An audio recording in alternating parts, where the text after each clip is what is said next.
En la España de 1960, insultar no era soltar un taco y ya está. Era un arte, un espectáculo público que se representaba en la calle, en el tranvía, en la puerta del economato. Había que tener buena voz, porque si no retumbaba entre las casas de 3 plantas, el efecto se perdía. Había que tener ritmo, porque si no rimaba, o al menos sonaba redondo, la gente no se reía. Y había que tener cara dura, porque el insultado podía devolverla con otra más gorda. Y entonces empezaba el duelo verbal que podía durar hasta que apareciera la pareja de la Guardia Civil o la señora de la casa sacara la escoba. Hoy, esos insultos han desaparecido. Los hemos cambiado por palabrotas genéricas, por anglicismos, por mensajes de WhatsApp que se autodestruyen. Hemos ganado en rapidez y perdido en arte. Pero antes de que se borren para siempre de la memoria colectiva, vamos a rescatarlos. Vamos a pasear por el Museo del Insulto Español del siglo XX, donde cada vitrina guarda una joya que nadie volverá a fabricar.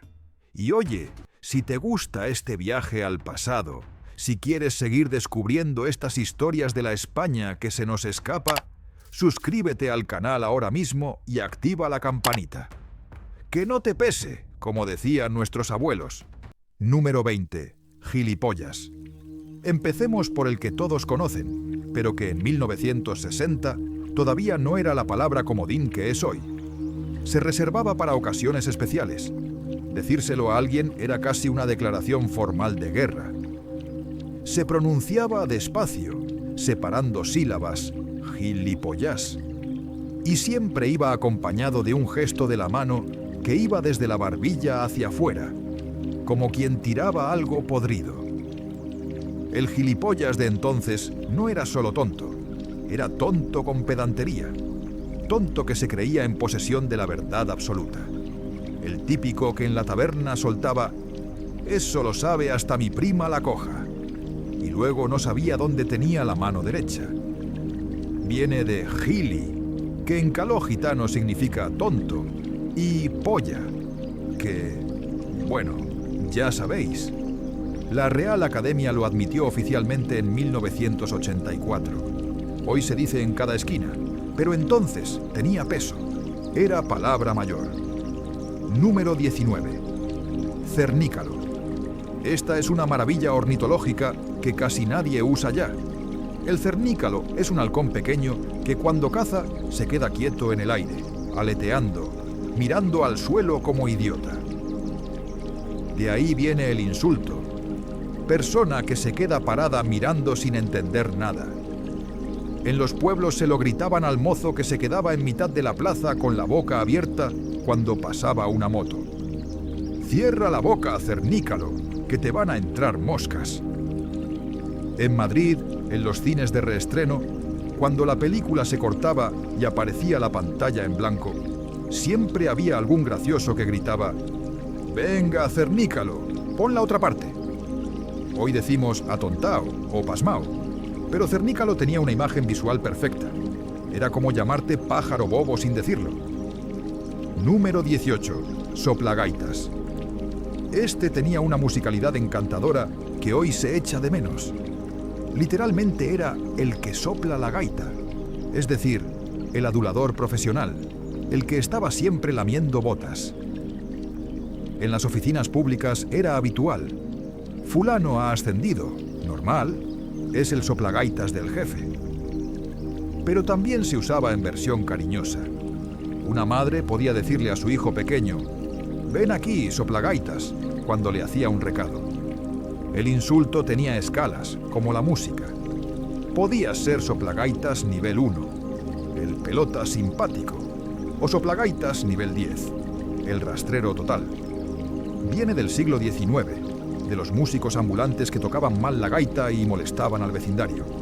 Pasó de músico malo a adulador molesto. Hoy decimos pelota o lameculos, pero soplagaitas sonaba mucho mejor. Era como una pequeña sinfonía burlesca. Número 17. Cantamañanas. El insulto de los que madrugaban de verdad. Los jornaleros que se levantaban a las 5 para ir al Tajo despreciaban al que llegaba a las 9 cantando para disimular. En las obras de la época, cuando aparecía el encargado nuevo con discursos de «Vamos a hacer esto en 15 días», los de siempre se miraban y murmuraban «Otro cantamañanas». La palabra olía a sudor y a sol de julio. Era el soñador, el que prometía mucho y cumplía poco, el que tenía grandes planes pero ninguna acción. Viene de los pregoneros y vendedores ambulantes que por las mañanas cantaban sus mercancías. Mañana, mañana, todo a buen precio mañana. Y claro, mañana nunca llegaba. En Extremadura y Andalucía era especialmente popular. Se decía con una mezcla de desprecio y lástima, porque el cantamañanas no era malo, solo era inútil. Hoy decimos fantasma o cuentista, pero cantamañanas pintaba mejor al personaje. Número 16. Papanatas. El primo tonto del badulaque. El papanatas no solo miraba, se lo creía todo. Era el que pagaba el doble por un reloj suizo en la manta de la playa. El que se emocionaba con los discursos del caudillo y el que salía del cine llorando con Marcelino, pan y vino. Viene de papar, comer sin masticar, más natas, las tonterías. Literalmente, el que se traga las tonterías sin pensar. En los años 60 era el español medio según las encuestas del régimen, así que el insulto se usaba con cierta autocompasión. Todos somos un poco papanatas, decían en las tertulias de café. En Sevilla se le llamaba papamoscas, variante andaluza que significaba lo mismo pero con más gracia. Hoy decimos ingenuo o primo, pero papanatas tenía ese toque de ternura burlona que lo hacía más llevadero. Número 15. Lechuguino. Insulto de clase alta disfrazado de vegetal. Se lo dedicaban al niño pijo que iba al colegio de los jesuitas y presumía de comer ensalada cuando el resto comía patatas con pimentón. En Sevilla y en Madrid era habitual. Mira el lechuguino este con su traje de alpaca. La palabra viene de que los señoritos olían a fresco, como lechuga recién cortada, mientras el pueblo olía a sobaquina y a ajo. También se usaba para el joven presumido que se pasaba el día mirándose al espejo y peinándose el tupé con brillantina.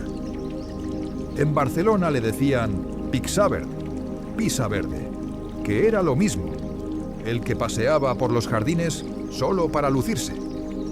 El lechuguino frecuentaba los paseos, los salones de baile, las verbenas, siempre con corbata, siempre perfumado, siempre con el pañuelo asomando del bolsillo, y siempre sin un duro, porque gastaba más en apariencia que en sustancia. Hoy decimos pijo o chulo, pero lechuguino era más específico. Era el pijo sin dinero, pura fachada. Número 14. Botarate el loco simpático, el del bar. El botarate hacía tonterías, pero sin maldad. Era el que se subía a la mesa del bar a cantar Suspiros de España, con 3 copas de coñac. El que compraba lotería a plazos, el que se enamoraba de la cajera del Ultramarinos cada 2 semanas. Déjalo, es un botarate. Era casi un halago disfrazado. Significaba, este es tonto, pero nos cae bien. Viene de botar, saltar sin control, más un sufijo despectivo. El botarate iba por la vida dando tumbos, sin pensar, gastando lo que no tenía, prometiendo lo que no podía cumplir. En los pueblos pequeños siempre había uno. Era el personaje pintoresco, el que animaba las fiestas, el que todos conocían. En las ciudades grandes se perdió, porque en la ciudad nadie es botarate. Todos somos anónimos. Hoy decimos cabeza loca o tarambana, pero botarate tenía un cariño que esas palabras no tienen. Número 13. Mequetrefe. Una palabra musical para el entrometido. El mequetrefe era el tipo sin valor que se metía donde no le llamaban. En las oficinas, ¿y este mequetrefe quién es? En los bares, Cállate, mequetrefe, que aquí estamos hablando los mayores. Posiblemente viene del francés mécréant, incrédulo, vil, aunque hay quien dice que es pura invención española. Palabra inventada solo por sonar bien. Y vaya si sonaba bien, mequetrefe. 4 sílabas de desprecio con ritmo de paso doble. Se usaba especialmente para los jóvenes que opinaban sin saber, para los recién llegados que se creían veteranos, para los listillos que presumían de cultura sin haberla probado. En Castilla era muy popular, en Aragón también, en Cataluña menos, porque tenían sus propios insultos y no necesitaban importar.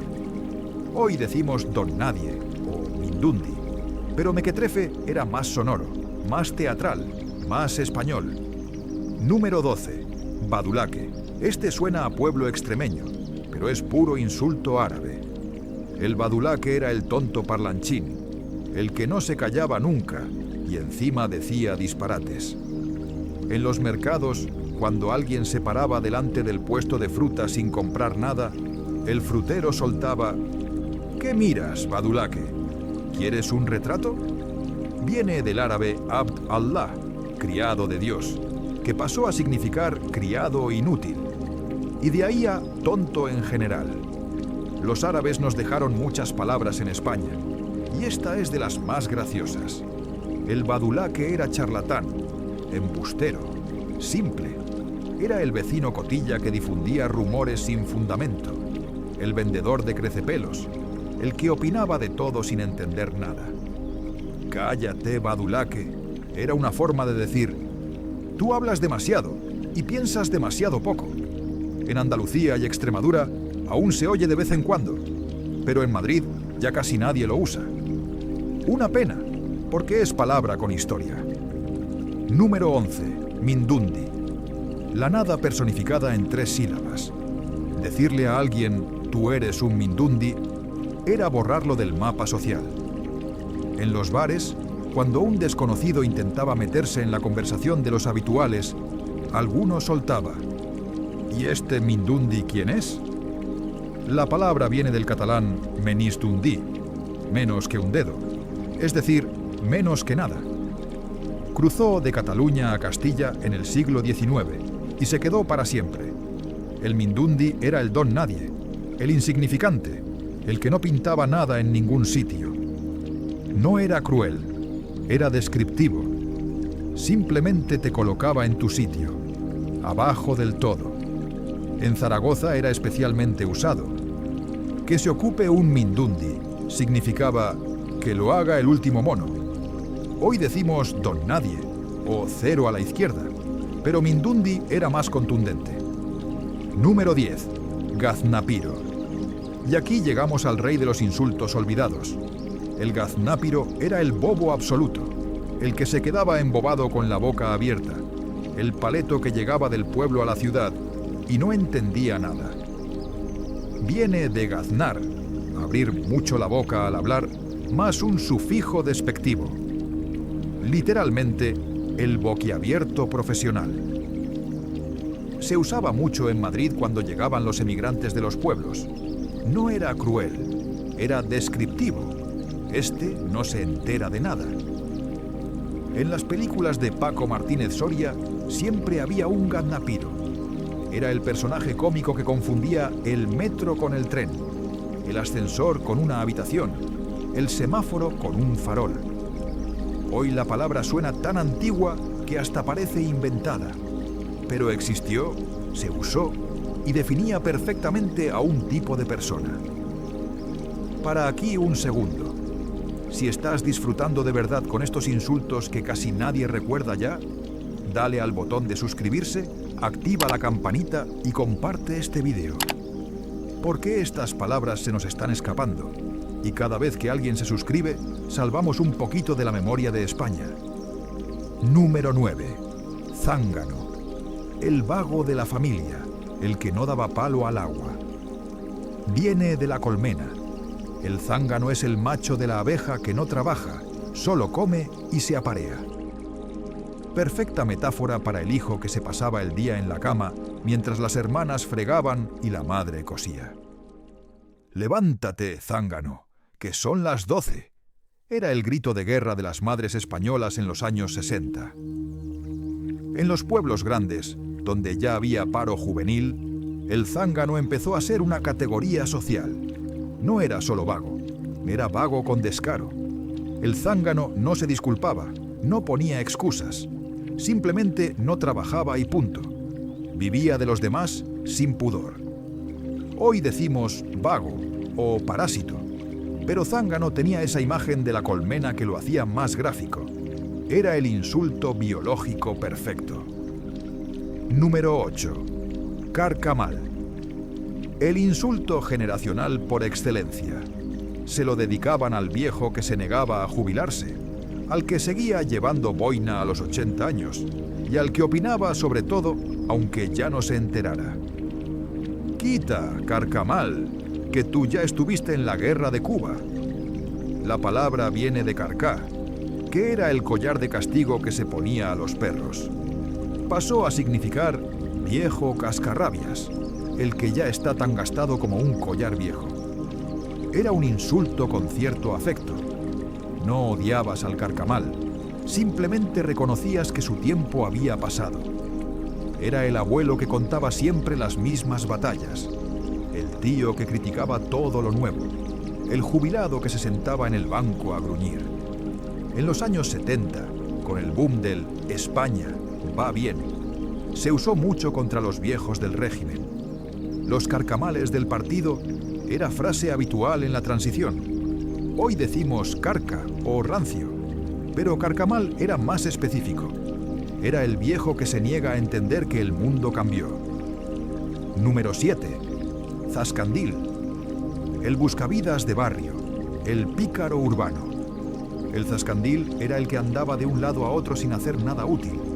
El entrometido e inquieto, el que siempre estaba en medio pero nunca ayudaba. Viene de la onomatopeya zas, más, un sufijo despectivo. Pintaba al tipo que iba corriendo de aquí para allá, metiéndose en líos. Cervantes y Quevedo ya lo usaron en el Siglo de Oro. Era el personaje de comedia, el gracioso que enredaba las tramas. En el siglo XX se mantuvo en los cafés madrileños, en las tertulias, en las partidas de dominó. «Eres un zascandil», era decirle a alguien, «tú vas de listo, pero no haces nada de provecho». Se usaba con humor, casi con cariño. El zascandil no era malo, solo era molesto. En los barrios de Madrid había uno en cada esquina. Era el que organizaba las timbas ilegales, el que vendía tabaco de extraperlo, el que te conseguía entradas para el Bernabéu. ¡Viva la picaresca! Número 6. Fantoche. El payaso presumido, el ridículo elegante. Viene del italiano fantoccio, muñeco. Se usaba para el tipo que presumía de elegancia sin tenerla, que imitaba a los ricos siendo pobre, que se creía importante siendo nadie. En el teatro del siglo XIX era el personaje cómico que vestía con ropas llamativas, gesticulaba exageradamente y hablaba con afectación. De ahí pasó a la calle. Menudo fantoche estás hecho. No era solo la ropa, era la actitud. El fantoche caminaba con el pecho hinchado, hablaba en voz alta, saludaba con reverencias exageradas. Todo en él era falso, impostado. En los años 50 y 60 se usó mucho en las ciudades. El fantoche era el vendedor de humo, el que prometía negocios fantásticos, el señorito venido a menos que mantenía las apariencias. Hoy decimos payaso o ridículo, pero fantoche tenía más clase. Era el insulto oculto para el presuntuoso. Número 5. Alfeñique. El insulto dulce para los débiles. Alfeñique era un dulce árabe, una pasta de azúcar delgada y frágil que se daba a los niños. De ahí pasó a significar persona enclenque, debilucho, el que se rompe con nada. «Pareces un alfeñique», le decían al niño pálido que no podía cargar peso, al muchacho que se cansaba rápido, al hombre delgado que parecía que se lo llevaba el viento. No era cruel, era descriptivo. En una España donde el trabajo físico era fundamental, ser un alfeñique era una desventaja real. Por eso el insulto tenía cierta lástima implícita. En los pueblos se usaba para comparar. Mi hijo sí que es fuerte, no como ese alfeñique. En las milicias también. ¿Cómo va a levantar el fusil ese alfeñique? La palabra conserva su dulzura original. Hasta cuando insultabas a alguien de débil, sonaba delicado, casi poético. Hoy decimos enclenque o escuálido, pero alfeñique era más bonito. Era el insulto literario. Número 4. Meapilas. El golpe maestro contra la hipocresía religiosa. Literalmente, el que mea en las pilas de agua bendita. La imagen es irreverente y perfecta. Se usaba para los santurrones hipócritas, las beatas chismosas que pasaban el día en la iglesia, pero luego difamaban a medio barrio. En los pueblos pequeños siempre había una. Era la que rezaba en primera fila, la que besaba las imágenes, la que organizaba las procesiones. Y luego era la primera en murmurar cuando la vecina salía con un vestido escotado. «Esa meapilas», se decía con ironía mordaz. Significaba «esta presume de santa», pero es la peor de todas. La palabra es genialmente irreverente. Profana lo sagrado para señalar la falsedad. Por eso en los años 40 y 50, con el nacionalcatolicismo, se usaba en voz baja. Era insulto de resistencia. En Andalucía le decían santurrona, en Galicia farisea. Pero meapilas era más visual, más gráfico. Número 3. Tuercebotas. El torpe supremo, el desastre andante. Alguien tan patoso que hasta caminando torcía las botas. Esa era la imagen. Se usaba en los juegos, en el trabajo, en cualquier sitio donde la torpeza era evidente. «Eres un tuercebotas», significaba «ni para lo más básico sirves». En las obras, el aprendiz tuercebotas era el que rompía herramientas. En los equipos de fútbol de barrio, el tuercebotas era el que metía goles en propia puerta. Era un insulto burlón más que ofensivo. Entre amigos funcionaba como broma. Dale el balón al tuercebotas, a ver qué hace. La palabra tiene una precisión visual increíble. Te imaginas al tipo, con las botas torcidas, tropezándose con sus propios pies. Es caricatura pura. Se usó mucho en los años 50 y 60, especialmente en ambientes de trabajo manual. Hoy decimos patoso, manazas o torpe, pero tuercebotas era más específico y más gracioso. Número 2. Vaniloquo. El insulto de diccionario para los cultos viene del latín, literalmente el que habla en vano, el charlatán presuntuoso que dice sandeces con palabrería grandilocuente. Era el insulto de los profesores, de los periodistas, de los tertulianos. Se usaba en ambientes donde se cuidaba el lenguaje, pero se quería señalar la vacuidad de alguien. Ese es un vaniloquo, significaba, habla mucho, dice poco, y encima presume de erudito. Era perfecto para los intelectuales de café, los poetas de pacotilla, los oradores que mareaban con discursos huecos. En los años 60 y 70 tuvo su momento de gloria en las universidades y en las redacciones. Era el insulto elegante, el que no sonaba vulgar pero cortaba igual. Hoy prácticamente ha desaparecido. Suena demasiado literario, demasiado rimbombante. Es palabra de otra época, cuando la gente leía más y hablaba mejor. Pero sigue siendo precioso. Vaniloquo. Prueba a decirlo en voz alta. Suena a insulto de academia. Número 1. Bufagateras. Y llegamos al final, al insulto más raro y olvidado de todos. Bufagateras. 4 sílabas que casi nadie recuerda ya. Viene de bufar, resoplar, hablar con ímpetu, más gatera, abertura pequeña. La imagen es la de alguien que sopla por la boca como un gato por una gatera. Mucho ruido, nada de sustancia. Se usaba sobre todo para mujeres charlatanas, criticonas, exageradas. Menuda bufagateras está hecha, significaba. Esta no para de hablar, y todo lo que dice son tonterías. Aparece en glosarios andaluces y manchegos del siglo XIX. En los pueblos era palabra común, en las ciudades menos, porque sonaba demasiado rural. Tiene un ritmo perfecto, buf-agateras. Es casi una canción. Cuando la decías, la gente se reía solo por cómo sonaba, incluso si no sabían exactamente qué significaba. Es palabra perdida, arqueología lingüística pura. Pero ahí está, guardada en los viejos diccionarios, esperando a que alguien la rescate. Y ahora que la conoces, ya puedes presumir. La próxima vez que alguien hable demasiado, lo miras y le dices: «Anda, calla ya, bufagateras». Y aunque no te entienda, sonará bien.